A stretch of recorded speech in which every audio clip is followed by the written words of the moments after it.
कर कागज़ को मोड़िए। अब घुमाव के निशान पर एक रेखा खींचिए। घुमाव और कागज़ की भुजाओं के बीच बने कोणों को नाम दीजिए और उन कोणों की तुलना कीजिए। आयताकार कागज़ को घुमाकर विभिन्न कोण बनाएं एवं उनकी तुलना कीजिए। ये भी बताएं कि इनमें से कौन सा कोण सबसे बड़ा है और कौन सा सबसे छोटा। या फिर हम ये छोटा सा कागज़ ले लेते हैं। ये आयताकार कागज़ है, इसको मुझे मोड़ना है तो मैंने उसको ऐसे मोड़ दिया। ये देखिए मैंने मोड़ दिया।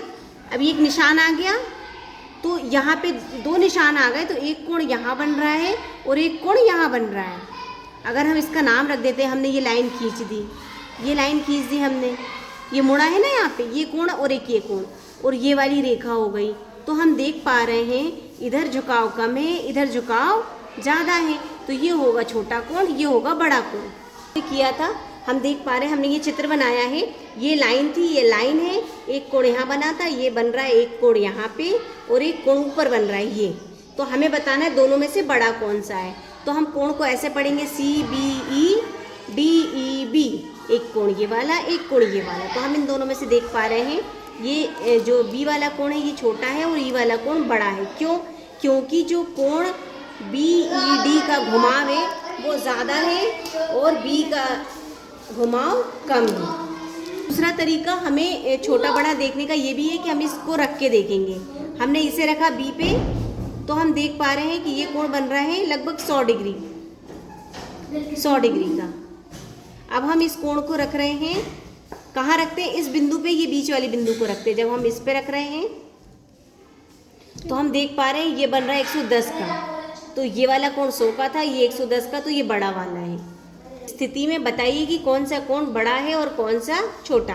तो ये हमें दिया हुआ है एक चित्र, ये बिंदु है, ये किरण है, ये शीर्ष है और ये कोण दिए हुए हैं। अपने मित्रों से चर्चा कीजिए कि आपने यह निर्णय कैसे लिया कि कौन सा कोण बड़ा है। प्रश्न का उत्तर देख रहे हैं, कोण AOB ये वाला कोण XOY ये वाला कोण, दोनों में से कौन सा कोण बड़ा है? तो हम देख पा रहे हैं कि कोण AOB वाला बड़ा है, अधिक घुमाव है और इसका घुमाव छोटा है इसलिए कम है। दूसरा तरीका है, हम ये चांद रख के भी देख सकते हैं। जब हम यहाँ चांद रख रहे हैं तो हम देख पा रहे हैं ये 90 डिग्री का कोण बन रहा है AOB वाला। दूसरा तरीका है, जब हम चांद को यहाँ रख रहे हैं तो हम देख पा रहे हैं कि ये जो कोण है ये बन रहा है इस वाले बिंदु पे, ये वाली रेखा पे ये वाली लाइन आना चाहिए। इस तरीके से हम रखते हैं। जब हमने रखा तो हमने देखा कि ये कोण बन रहा है 20 डिग्री का, तो ये 20 का है और ये 90 का है, तो ये बड़ा वाला बड़ा है। OB या XOB, AOB ये वाला या XOB ये वाला। अब बताना इन दोनों में से कौन सा बड़ा है। तो हम चित्र में देख पा रहे हैं कि AOB का घुमाव ज़्यादा है XOB से, इसलिए ये बड़ा है। दूसरा तरीका है, हम इस चांद को रख के देखेंगे। अभी हमने रख के देखा था तो ये AOB वाला जो था ये पूरा 90 डिग्री का बन रहा था और XOB हम चांद पे जब रखेंगे इस लाइन को इस बिंदु पे आना चाहिए। जब हमने देखो रखा तो ये बन रहा है 40 डिग्री का, ये 40 का है और ये 90 का है, तो ये बड़ा है। तीसरा था XOB या XOC, XOB ये वाला या XOC दोनों में ही यही वाला कोण बन रहा है।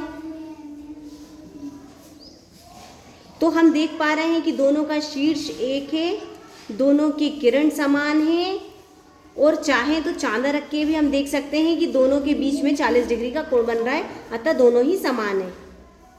हमें ये चित्र दिया गया है XOY कोण AOB, कारण बताना है कि कौन सा बड़ा है, XOY ये वाला या AOB ये वाला। चलिए हम देखते हैं, चांद को रख के देखेंगे। हमने ये चांद को रखा तो हम देख पा रहे हैं 120 डिग्री का कोण बन रहा है XOB में, नहीं XOB नहीं XOY में हम Y के ऊपर लाइन रखेंगे तो ये कोण बन रहा है 110 का। अब हम इसमें रख के देखते हैं, किसमें? AOB, मतलब A तक हमें देखना है। हमने इसको यहाँ बिंदी में रखा और हम A तक चेक करेंगे तो ये बन रहा है 60 का, मतलब ये वाला कोण छोटा बन रहा है ये वाले कोण से। ये अभी हमने चांद रख के देखा था, ये वाला कोण छोटा बन रहा था और ये वाला कोण बड़ा। तो हम इससे बता सकते हैं कि एक्स ओ वाई जो है वो बड़ा है ए ओ बी से। एक्स ओ वाई बड़ा है, ये बड़ा है, और कोण ए ओ बी जो है ये छोटा है। ये हमारा उत्तर हो गया।